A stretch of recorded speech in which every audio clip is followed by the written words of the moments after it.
ngomongin APBN gitu.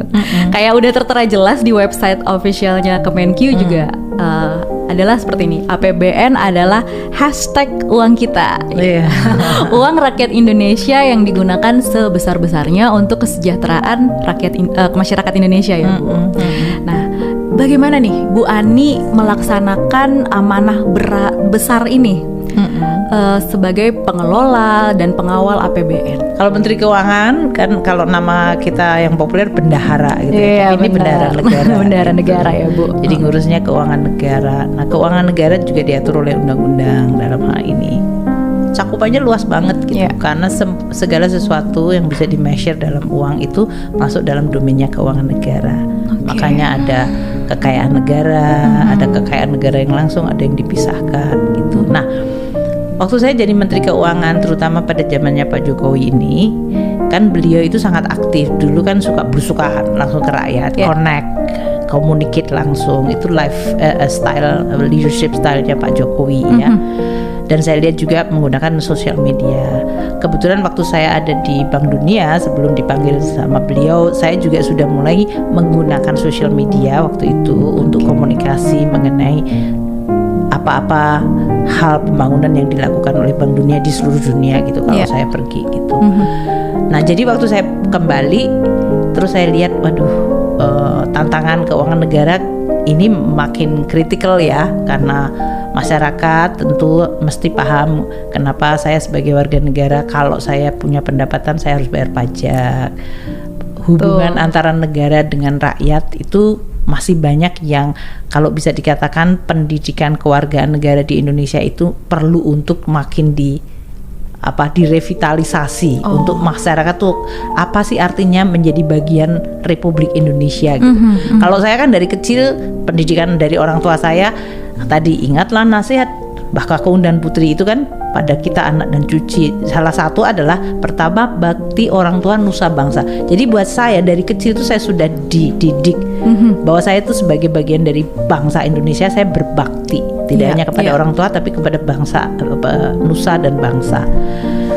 Dan kemudian waktu kita menjadi dewasa kita tahu apa artinya berbakti gitu. Tapi rakyat mungkin tidak tahu. Kalau saya bagian dari bangsa Indonesia, banyak yang kemudian saya sebagai bangsa Indonesia, negaranya katanya kaya, harusnya segala macam tuh harusnya ya free dong, gratis gitu kan. Padahal ada tuntutan kayak gitu. Enggak salah sebetulnya. Tapi kan ada harapan antara rakyat kepada negara. Nah, untuk adanya kontrak antara negara dengan rakyat tuh dibutuhkan uang kan. Apakah kalau saya kepengennya tinggal di Indonesia tuh jalan-jalan harusnya mulus semua, ya kan nggak bisa simsalabim, harus dibangun. Saya pengennya di Indonesia tuh listrik itu di mana-mana ada wifi, itu kan harus dibangun. Saya kepengennya kalau pergi sekolah anak saya tuh sekolahnya bagus. Nah, itu kan harus dibangun, gurunya harus dibayar. Saya kalau lagi sakit itu berarti saya bisa pergi ke puskesmas dan segala macam. Jadi tuntutan masyarakat itu memang ada, tapi untuk bisa mengadakan itu harus ada keuangan negara. Jadi waktu saya jadi Menteri Keuangan, tadi bilang hashtag uang kita. Saya mengatakan yang membiayai ini semua adalah dari kita sendiri, karena kita negara merdeka, negara berdaulat.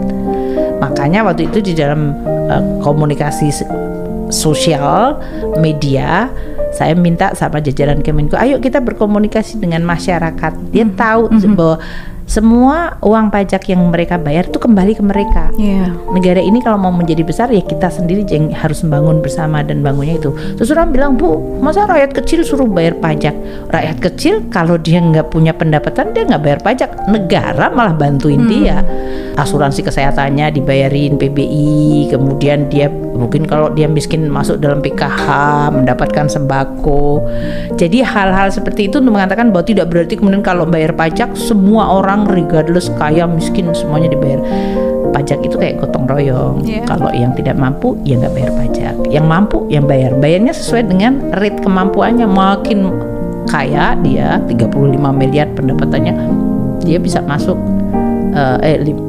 dia bisa masuk 35%, 5 miliar maksudnya per tahun gitu.